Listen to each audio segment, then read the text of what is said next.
Hello everyone, क्या हाल चाल? सब बढ़िया। एग्जाम का डेट तो नजदीक आते जा रहा है, एक एक दिन खत्म हो रहा है, तो उम्मीद है कि रिवीजन आपका चल रहा होगा और प्रीवियस ईयर क्वेश्चन भी आप सॉल्व कर रहे होंगे। PYQ सबसे इंपॉर्टेंट है, तो आपके रिवीजन में हेल्प करने के लिए एक एक करके वीडियो आते जा रहा है। तो ये वीडियो क्लास 10 के लिए है, फर्स्ट चैप्टर का 2 वीडियो आ चुका है और कुछ टॉपिक हम लोग कवर कर चुके हैं। कौन कौन सा टॉपिक कवर किया है अभी तक? चार से रिलेटेड जो फॉर्मूला था वो पोटेंशियल और करंट है ना। यहाँ से फॉर्मूला अगर लिख दें इसका, तो फॉर्मूला था charge is equal to Q is equal to any, एक फॉर्मूला ये कवर हो चुका था। दूसरा potential V is equal to W upon Q, ये भी फॉर्मूला कंप्लीट हो चुका है। और तीसरा करंट इज इक्वल टू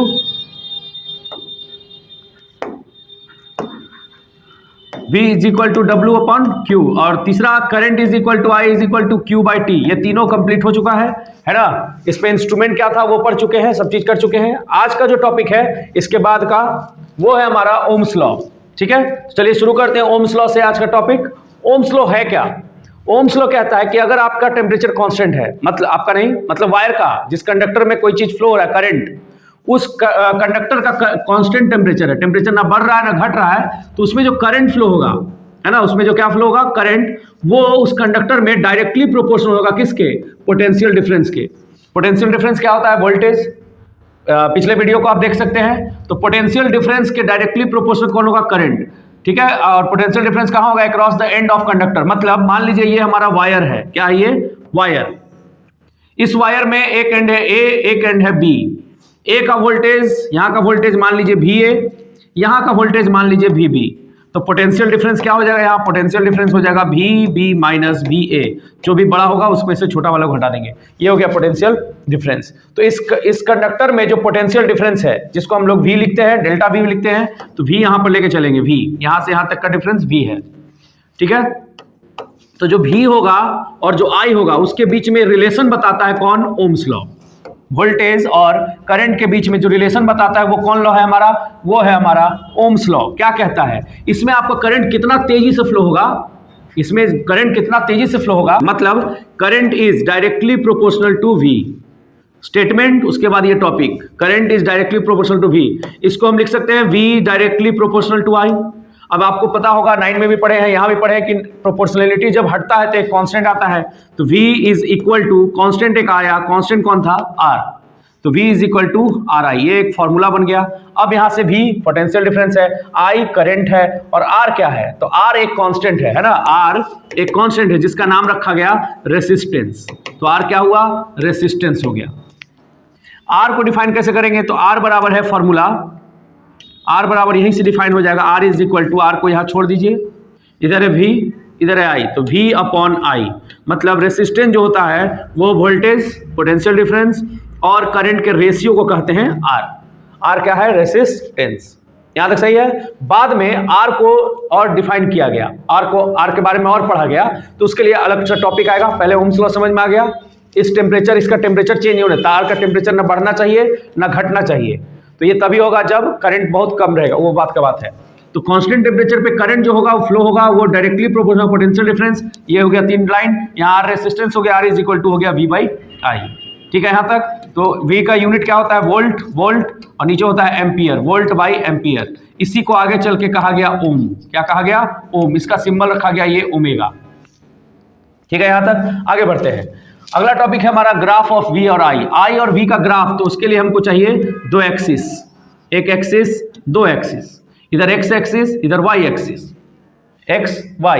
अब इसमें हम बना देते हैं Y एक्सिस को मान लेते हैं वोल्टेज, इधर की तरफ V आपका जा रहा है, V बढ़ेगा, इधर की तरफ I मान लीजिए, करंट मान लीजिए, यहां से करंट है। जब इसका ग्राफ बनाया गया, अलग अलग वैल्यू पे बनाया गया ग्राफ, है ना, उसके लिए सेटअप भी होता है एक, रियोस्टेट वगैरह लगा के। तो इसमें और इसमें जब ग्राफ बनाया गया तो ये ग्राफ स्ट्रेट लाइन आया। ग्राफ कैसा आया? स्ट्रेट लाइन आ गया। तो स्ट्रेट लाइन जब शो हो रहा है तो समझ जाइए ओम्स लॉ का वो ग्राफ है। ग्राफ ऑफ ओम्स लॉ भी उसको कहते हैं, ग्राफ ऑफ ओम्स लॉ। जो कंडक्टर इस ग्राफ को फॉलो करता है, जो भी वायर, जो भी चीज इस ग्राफ को फॉलो करता है, उसको हम कहते हैं ohmic conductor. Ohmic conductor, ohmic conductor किसको कहते हैं? जो ओम्स लॉ को फॉलो करे, जो इसके ग्राफ को फॉलो करे। अब यहां से अगर हमको R चाहिए तो R कैसे निकलेगा? तो इसका हम कहीं भी R चाहिए इस पॉइंट का, तो यहां से एक परपेंडिकुलर ड्रॉ करेंगे। अब यहां पे हम निकालेंगे इसका, यहां पे निकालेंगे, ये एंगल थीटा बना रहा है, तो यहां पे निकालेंगे स्लोप। तो स्लोप ऑफ, अगर वी आई ग्राफ बोले, वी आई ग्राफ स्लोप, तो आप याद कर लीजिए कि स्लोप होता है tan थीटा, स्लोप होता है tan, और tan बराबर आप पढ़े हैं परपेंडिकुलर बाई बेस। परपेंडिकुलर यहाँ कौन है, तो ये लाइन परपेंडिकुलर है, ये किसके सामने है, v के सामने, तो इसका वैल्यू हो गया v, और बेस यहाँ से यहाँ हो गया ये वाला बेस, तो बेस किसके तरफ i, तो परपेंडिकुलर हुआ v बटा में i। और अभी हम लोग पढ़े v बाई i क्या होता है, v बाई i r होता है। तो यहाँ से क्या पता चला कि r निकालने के लिए आपको स्लोप निकालना पड़ता है, r निकालने के लिए स्लोप निकालना पड़ता है, कौन ग्राफ का, vi ग्राफ का, vi ग्राफ का। क्वेश्चन इसमें कैसे आता है, तो अगर क्वेश्चन देखिए यहाँ पे आएगा, जो क्वेश्चन आता है बहुत बार पूछा है, उसमें क्वेश्चन क्या कहता है वो सुनिए।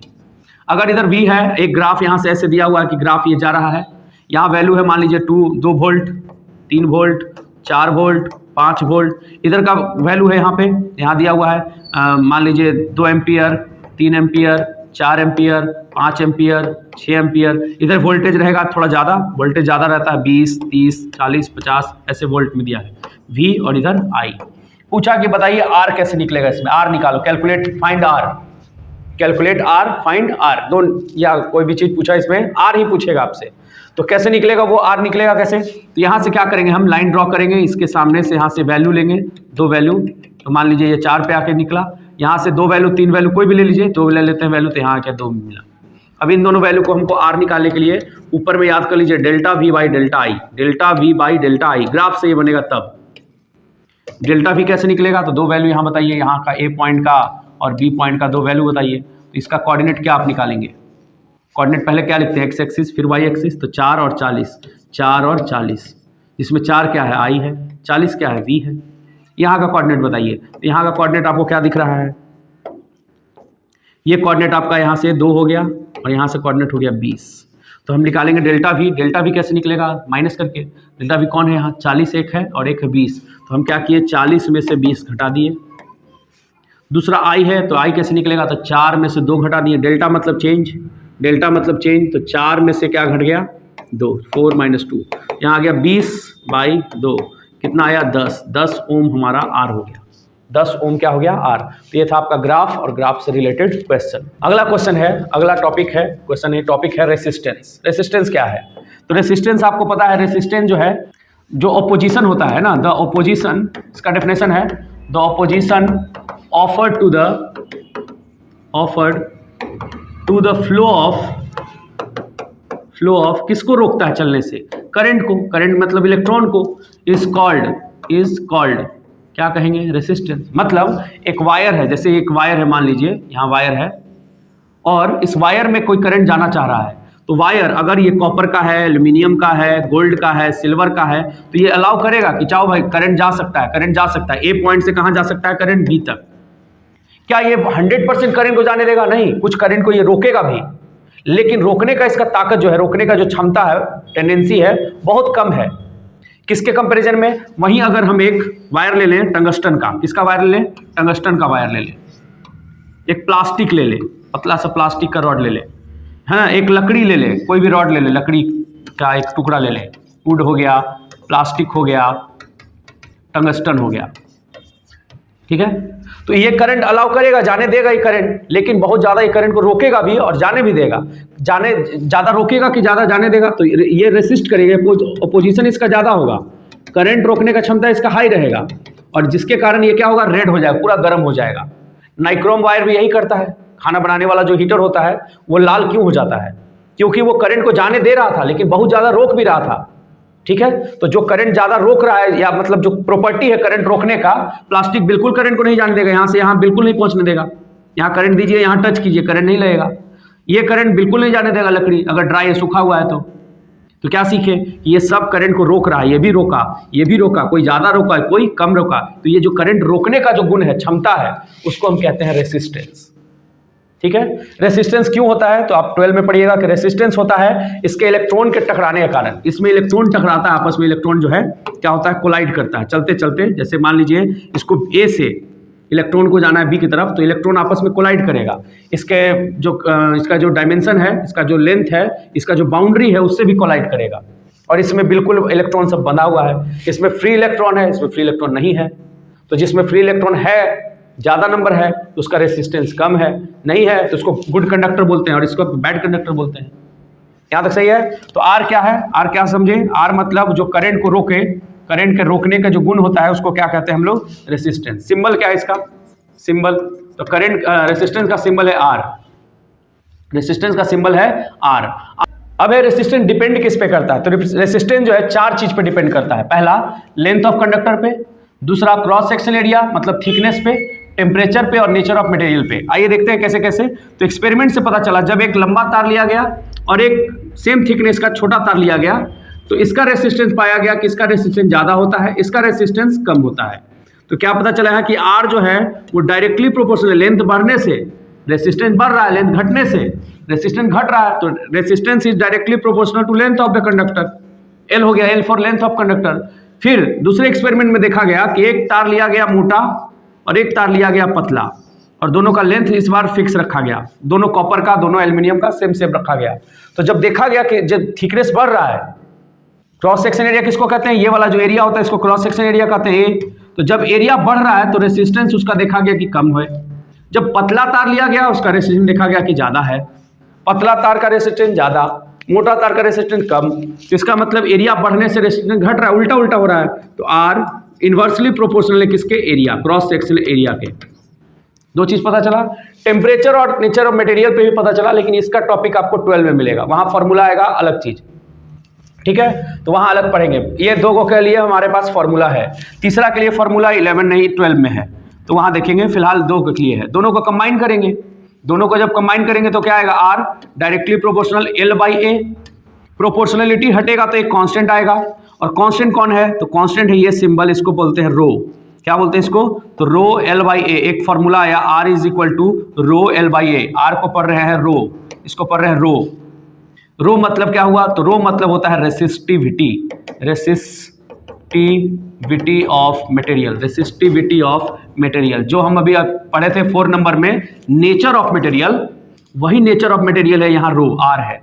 ये आर सॉरी रो, ये रो चेंज होता है। अगर आप कॉपर का वायर लेंगे तो अलग रो का वैल्यू होगा, अगर आप एल्यूमिनियम का मटेरियल लेंगे, एल्यूमिनियम का वायर लेंगे, उसका रो अलग हो जाएगा। तो ये मटेरियल पे डिपेंड कर रहा है। तो 3 चीज यूज हो गया। टेम्परेचर वाला अभी इस टॉपिक में नहीं है, ठीक है? टेम्परेचर आगे पढ़ेंगे 12 क्लास में, उसको बोलते हैं रिलैक्सेशन टाइम, टाउ पे डिपेंड करता है, वो सब बात का बात है। तो यहाँ हो गया 2 चीज, ठीक है? तो रेसिस्टेंस याद कर लीजिए, 4 चीज पे डिपेंड कर रहा है, पहला, दूसरा, तीसरा और चौथा। 2 का फॉर्मूला है, एक का डायरेक्टली प्रोपोर्शनल, एक का इनवर्सली, और प्रोपोर्शनलिटी हटा तो यहाँ पर आया रो, ठीक है? अब आते हैं इसके यूनिट की बात करते हैं। तो देखिए यहाँ पे यूनिट, आर का यूनिट तो हम लोग पढ़ चुके हैं। आर का यूनिट क्या था? ओम। आर का यूनिट क्या था? ओम। सिंबल क्या था इसका? ये ओम, ठीक है? अब R is equal to formula क्या आया? Rho L upon A. यहां से हमको नया चीज क्या दिखा? नया दिखा रो। रो का ऐसा यूनिट क्या होगा? तो जिसका ऐसा यूनिट निकालना है उसको एक साइड छोड़ दीजिए, बाकी को दूसरे साइड ले जाइए। तो रो को इस साइड छोड़ देते हैं, रो इधर रह गया, आर इंटू ए हो गया, R into A by L हो गया, एल क्रॉस मल्टीप्लाई नीचे आ गया। अब बताइए यूनिट क्या लिखे? तो आर का यूनिट क्या अभी पढ़े? ओम। आर का यूनिट ओम। एरिया का यूनिट मीटर स्क्वायर, और नीचे लेंथ का बताइए, तो लेंथ का मीटर, मीटर, तो मीटर से मीटर कैंसिल, ये आ गया आपका यूनिट किसका? तो क्या आया यूनिट? ओम मीटर। क्या आया यूनिट? ओम मीटर, OHM, ओम मीटर। ये यूनिट हो गया ओम मीटर, किसका? रो का या रेसिस्टिविटी का, रो का या रेसिस्टिविटी का, ओम मीटर। याद हो गया यहां तक? अब अगर आपसे पूछे 1 ओम को डिफाइन करो, 1 ओम क्या होता है? तो 1 ओम को डिफाइन करने के लिए यही फॉर्मूला का यूज किया जाएगा, R is equal to rho L by A का, है ना? R is equal to rho L by A, इसका यूज कर सकते हैं या इसका भी यूज कर सकते हैं, वी बाई आई। 2 फॉर्मूला भी आया था। चलिए नीचे वाले फॉर्मूला पे डिराइव कर लेते हैं, नीचे वाले फॉर्मूला पे सोच लेते हैं। क्या कह रहा है कि अगर कोई एक कंडक्टर है, ये कंडक्टर है हमारा, ए और बी इसका एंड है, ए और बी एंड से, ए से और बी एंड के बीच में अगर पोटेंशियल डिफरेंस 1 है, ए और बी के बीच में एंड में पोटेंशियल डिफरेंस अगर 1 है ना? तो आर इज इक्वल टू, देखिएगा ध्यान से, आर को हम ले रहे हैं वैल्यू वोल्ट बाई आई, और यहाँ पे हम क्या किए? 1 वोल्ट का पोटेंशियल डिफरेंस दिए ऊपर, 1 वोल्ट का पोटेंशियल डिफरेंस, कहाँ से कहाँ? ए से बी में।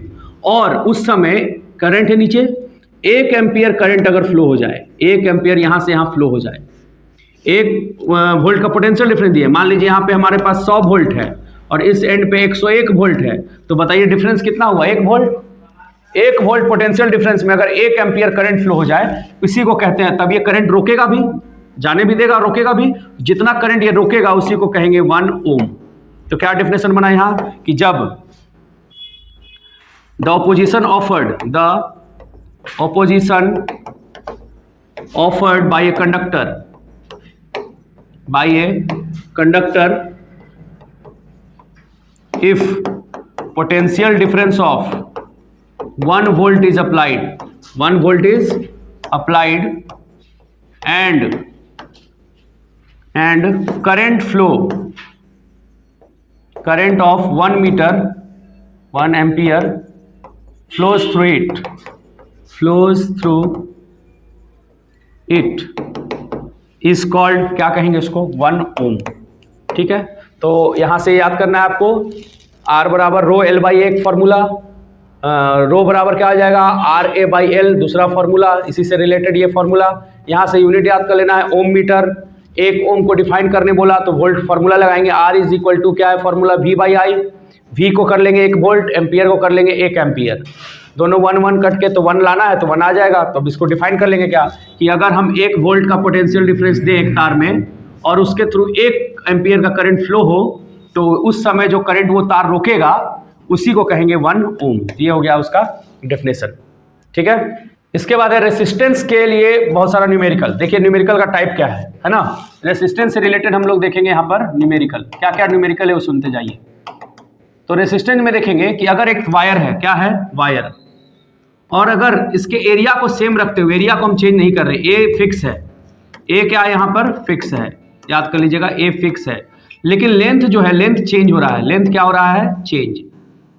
ये लेंथ मान लीजिए सेम एरिया है, लेकिन लेंथ हम बढ़ा दिए, इसका 2 गुना कर दिए, 3 गुना कर दिए, 4 गुना कर दिए, हाफ कर दिए। तब बताइए इसका रेसिस्टेंस पहले R था, अब इसका रेसिस्टेंस क्या होगा, तो उसको हम R डैश से डिनोट करेंगे। R क्या है, गिवन है, R रेसिस्टेंस है, ओरिजिनल रेसिस्टेंस। कौन रेसिस्टेंस, ओरिजिनल रेसिस्टेंस। कब, जब लेंथ क्या था, L, लेंथ क्या था, L। ए फिक्स है, ए हमारा फिक्स है, क्वेश्चन में ये बोलेगा कि ये चेंज नहीं हो रहा है, लेकिन बाद में बोला कि जो L था वो चेंज होके L डैश हो गया। मान लीजिए कि L ट्वाइस हो गया, L डैश क्या हो गया, ट्वाइस। ट्वाइस को हम कैसे लिखेंगे, 2L। लेंथ अगर दुगना हो गया तो 2L, थ्राइस बोलेगा 3L, हाफ बोलेगा L/2, तो L चेंज हो गया। तो बताइए R डैश क्या होगा, R डैश को क्या कह रहे हैं, न्यू रेसिस्टेंस क्या होगा। इस केस में आपको यूज करना है एक फॉर्मूला, अभी जो फॉर्मूला पढ़े थे, R is equal to rho L by A. देखो ये तो कांस्टेंट है पहले से, ये भी कांस्टेंट है, बचा कौन, L, तो कांस्टेंट वाला कट जाएगा, बचेगा सिर्फ L। तो याद कर लीजिए R dash by R, new resistance by old resistance, या new resistance by original resistance, ये बराबर होगा L डैश बाई L के, L डैश बाई L के। यहाँ बात समझ में आया। तो L डैश जितना बोलेगा ऊपर हाफ, डबल, ट्रिपल, जो भी बोलेगा वो पुट करना है। इस एग्जाम्पल में कितना हुआ था, डबल, तो हम भी क्या करेंगे यहाँ डबल पुट कर लेंगे। तो R dash by R is equal to 2L लिखेंगे ऊपर। 2L कहाँ से आया बताइए, 2L आया यहाँ से, L डैश कितना था, ट्वाइस हुआ था, 2L आ गया, तो 2L बाई L, L से L क्या हो गया, कट गया। तो R डैश बाई R क्या आया, R डैश बाई R आया 2, या इसको लिख सकते हैं कि R dash is cross multiplication twice of R, मतलब लेंथ बढ़ाने से, दुगना लेंथ करने से रेसिस्टेंस भी डबल हो गया। लेंथ डबल करने से रेसिस्टेंस भी क्या हो गया, डबल। आइए इसको चेंज कर ले फॉर्मूला, क्वेश्चन को 2L के जगह हम लिख देते हैं 3L कर लिए, 3L कर लिए। क्वेश्चन में क्या किया, 2L के जगह क्या कर लिया गया, 3L किया गया। चलिए इसको कर लेते हैं 3L, तो सब जगह 3 पुट करेंगे, इस 2 के जगह क्या पुट करेंगे, 2 के जगह आ जाएगा 3, यहाँ आंसर आ जाएगा 3, यहाँ आंसर आ जाएगा 3। तो बताइए लेंथ 3 गुना, तो रेसिस्टेंस भी 3 गुना। आगे तीसरा क्वेश्चन इसी में कहेगा कि लेंथ आधा कर दिए, लेंथ हाफ कर दिए, लेंथ हाफ हो गया। अब बताइए लेंथ हाफ हुआ तो क्या करेंगे, L/2 लिखेंगे। यहाँ नया length is half of original length, तो यहाँ भी L/2 पुट करेंगे, L/2, तो ये 2 कहाँ जाएगा, नीचे, तो 1/2 हो जाएगा। यहाँ भी 2 क्या होगा, 1/2, क्रॉस मल्टीप्लीकेशन। तो रेसिस्टेंस लेंथ के आधा करने से रेसिस्टेंस भी क्या हो जाता है, आधा हो जाता है। एक क्वेश्चन क्लियर है। लेंथ जैसे जैसे बढ़ेगा रेसिस्टेंस वैसे वैसे बढ़ेगा। लेंथ 5 गुना तो रेसिस्टेंस 5 गुना। फॉर्मूला यहां से ये आया। आगे है एरिया वाला। अगर एरिया हमारा चेंज हो जाए तो उसको कैसे सॉल्व करेंगे, देखिएगा। मान लेते हैं एक वायर है, ये वायर है, ठीक है। अगर इसका लेंथ को हम फिक्स रख दें और लेकिन एरिया को हम अगर यहाँ पर देखिए डबल कर दिए, एरिया हमारा दुगना हो गया। यहाँ कम मोटा था, ए था, ये ओरिजिनल एरिया था, यहाँ ए डैश हो गया। तो फिर से आर क्या हो गया, ओरिजिनल रेसिस्टेंस। आर कब, जब एरिया क्या था, ए था, ए भी क्या था इसका, ओरिजिनल एरिया। क्या लेंथ चेंज हुआ है, नहीं, एल फिक्स है, एल क्या है, फिक्स्ड है। यहाँ तक सही है एक पोर्शन। दूसरा फिगर में आर डैश हमको निकालना है, ये न्यू रेसिस्टेंस है, न्यू रेसिस्टेंस कब, जब एरिया हो चुका है ए डैश। ए डैश क्या है, न्यू एरिया। कितना गुना हुआ इसमें से, इसमें क्वेश्चन एग्जाम्पल में क्या लिए हैं, दुगना हो गया है, ट्वाइस हो गया है। तो यहाँ लिख सकते हैं 2 ऑफ ए, ट्वाइस ऑफ ए। तो हमारे पास आर क्या है, एल फिक्स है, तो हम फॉर्मूला क्या लगाएंगे, फिर से वही फॉर्मूला आर डैश बाई, अच्छा यहाँ से आर है, फॉर्मूला है रो एल बाई ए। ये और ये कट जाएगा, ये और ये तो कट जाएगा डिवाइड करने पे, बचेगा कौन, ए, वो भी कहाँ, उल्टा बचेगा। तो आर डैश बाई आर लिखे, तो यहाँ पे फॉर्मूला क्या लिखेंगे, इसका ए डैश कहाँ रहेगा, उल्टा है ना, इन्वर्सली है ना, तो इसका ए डैश नीचे और इसका ए कहाँ रहेगा, ऊपर। तरीका क्या है, तरीका भी बता देते हैं। यहाँ देखिए थोड़ा लॉन्ग मेथड है, आर डैश बाई आर लिखना चाहें, पूरा फॉर्मूला लिखेंगे इसका।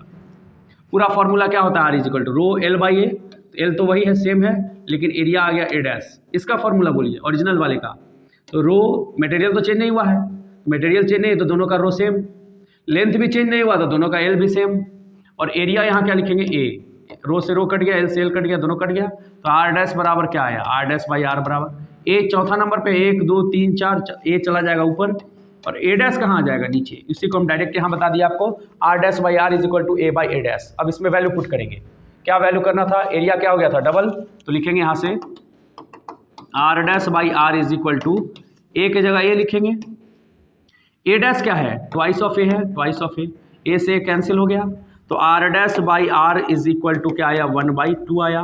क्रॉस मल्टीप्लीकेशन, हमको नया आर चाहिए, तो नया आर कौन है, आर डैश है। तो नया जो रेसिस्टेंस हो रहा है एरिया का डबल करने से वो क्या आ रहा है, r/2 आधा हो जा रहा है, रेसिस्टेंस आधा हो जा रहा है। एरिया दुगना रेसिस्टेंस आधा, एरिया दुगना रेसिस्टेंस आधा। आगे चलते हैं, इसको चेंज कर लेते हैं, इस एग्जाम्पल को देखिए, इस एग्जाम्पल को चेंज कर रहे हैं। एरिया अगर 3 गुना, तो यहाँ भी सब में 3, तो रेसिस्टेंस भी कितना, 1/3। एरिया अगर 4 गुना, एरिया अगर 4 टाइम्स, याद कर लेना है भाई, एरिया अगर 4 टाइम्स, तो रेसिस्टेंस भी कितना टाइम्स, 4 टाइम्स। अच्छा ऐसा भी तो हो सकता है तार हमारा पतला हो जाए, तो एरिया अगर हम घटा दें, आधा कर दें, एरिया आधा, एरिया इज हाफ 1/2, तो बताइए रेसिस्टेंस क्या होगा, एरिया आधा तो रेसिस्टेंस क्या, तो यहाँ ए लिखेंगे, कहाँ था इसका, ए नीचे था, यहाँ 2 लिखते थे, 3 लिखते थे, इस बार लिखेंगे यहाँ नीचे 2 कहाँ चला जाएगा, उछल के ऊपर, 2 चला गया ऊपर, तो r × 2, यहाँ रेसिस्टेंस हो जाएगा ट्वाइस।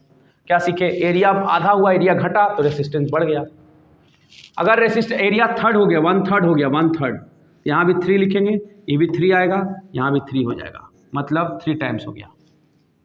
ट्रिक याद कर लेंगे, देखो याद, अगर एरिया दुगना तो रेसिस्टेंस आधा, एरिया 3 गुना रेसिस्टेंस 1/3, एरिया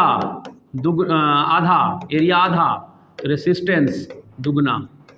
ये घटेगा, डिवाइड होगा तो ये आर वाला, सॉरी, अगर एक गुना होगा, एक गुना तो आर डिवाइड, एक गुना R divide, A divide R गुना, उल्टा होगा, एरिया वाले में उल्टा। तीसरा क्या टाइप है, तीसरा टाइप देखते हैं। ऐसा भी तो क्वेश्चन हो सकता है कि लेंथ भी चेंज हो जाए और एरिया भी। लेंथ मान लीजिए यहाँ से लेंथ बढ़ गया, दुगना हो गया लेंथ, देखिए ध्यान से, इसका लेंथ L है, इसका L डैश जो है वो 2L हो गया, तो दुगना हो गया। और एरिया भी इसका क्या हो जाए, एरिया भी बढ़ जाए या घट जाए, तो एरिया भी चेंज हो जाए।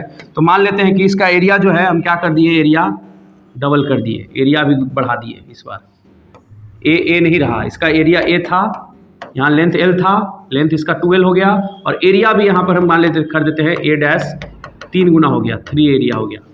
दुगना भी हो सकता है, समझने के लिए, कन्फ्यूजन से बचने के लिए 3A ले लिए। तो अब बोला कि इसका रेसिस्टेंस R था, इसका रेसिस्टेंस R डैश क्या होगा, क्वेश्चन मार्क। मटेरियल दोनों सेम है, कॉपर तो कॉपर, एल्यूमिनियम एल्यूमिनियम। इस क्वेश्चन को कैसे सॉल्व करेंगे? इसका डायरेक्ट फार्मूला आप याद कर लीजिए, आर, दोनों फार्मूला को मिक्स करेंगे। पहला फार्मूला में क्या था? पहला फार्मूला देखिए यहाँ, आर डैश बाई आर क्या था formula? L dash by L था लेंथ वाले में। एरिया वाले में क्या था? R dash by R is equal to 1 by A dash था। इन दोनों को कंबाइन कर लीजिए, इन दोनों को कंबाइन, ऊपर में एल डैश है ऊपर में ए है, तो एल डैश इंटू ए हो जाएगा। तो यहाँ लिखेंगे एल डैश इंटू ए, नीचे में हो जाएगा ए डैश इंटू एल। डैश वाला ऊपर एल के साथ, डैश वाला नीचे ए के साथ, यहाँ से ऐसे हो गया। अब इसके फार्मूला में क्वेश्चन में वैल्यू को पुट कीजिए। एल डैश कितना? एल डैश क्या हो गया था? 12, तो 12 हो जाएगा। एरिया तो वही है ओरिजिनल एरिया, जिसमें डैश है वो न्यू वाला, डैश वाला न्यू। नीचे ए डैश को क्या लिखे थे? ए डैश 3a हो गया, एल तो एल रह जाएगा, एल से एल कट गया, ए से ए कट गया। आंसर क्या आया? R dash by R is equal to, तो यहाँ हो जाएगा 2/3, तो R dash is equal to क्या आया? Twice of R by 3। ये हमारा वैल्यू याद कर लीजिए, ठीक है। तो 3 फार्मूला यहाँ से देखें, आज का फार्मूला क्या क्या है वो सब एक जगह समरी निकाल लेते हैं इसका। देखिए पहला फार्मूला शुरू से, चलिए शुरू से, Q is equal to n e. दूसरा formula V is equal to W by Q, I is equal to Q by T, और Q हटाते थे तो आ जाता था एनी बाई टी। उसके बाद ये हो गया पिछले वीडियो का फार्मूला। इस वीडियो में क्या आया? तो V इज इक्वल टू आया IR ओम्स लॉ से, V is equal to IR। अच्छा, इससे 2 रिलेटेड फार्मूला निकलेगा, R इज इक्वल टू अगर निकालना है और I इज इक्वल टू निकालना है, तो याद कर लीजिए V हमेशा ऊपर रहेगा, V हमेशा ऊपर, तो नीचे कौन आया? I। इसमें भी V ऊपर, तो कौन आया नीचे? R। ये आज का फॉर्मूला हुआ। उसके बाद आया रेसिस्टेंस वाला फॉर्मूला, तो R इज इक्वल टू आया rho L by A, rho L by A. यहाँ से L निकालना हो, A निकालना हो, सब आप कैलकुलेट कर सकते हैं। तीसरा अगला जो फॉर्मूला था वो था हमारा R dash is equal to, कब? जब लेंथ चेंज होता था तब, तो एल डैश बाई एल होता था। ये formula L dash by L होता था। अगर एरिया चेंज होता था तो R dash by R is equal to, ऊपर में ए नीचे में ए डैश होता था, इसका डैश वाला का उल्टा। दोनों अगर चेंज हो जाता था तो R dash by R is equal to, ऊपर में एल डैश ए नीचे में एल ए डैश। ये 3 फार्मूला यहाँ से हुआ आज, 3 और 1 2 ये 5 और पहले का ये 3, 8 फार्मूला टोटल अभी तक हम लोग कर चुके हैं, 8 फार्मूला, ठीक है। तो ये था आज का वीडियो। अगले वीडियो में हम देखेंगे इसके बाद का टॉपिक। तब तक आप रिवीजन करते रहिए, पूरा चैप्टर कंप्लीट करवा दिया जाएगा, जितना सिलेबस है वो कंप्लीट कर दिया जाएगा। अब केमिस्ट्री का भी वीडियो आएगा धीरे धीरे, ठीक है। तो मिलते हैं अगले वीडियो में।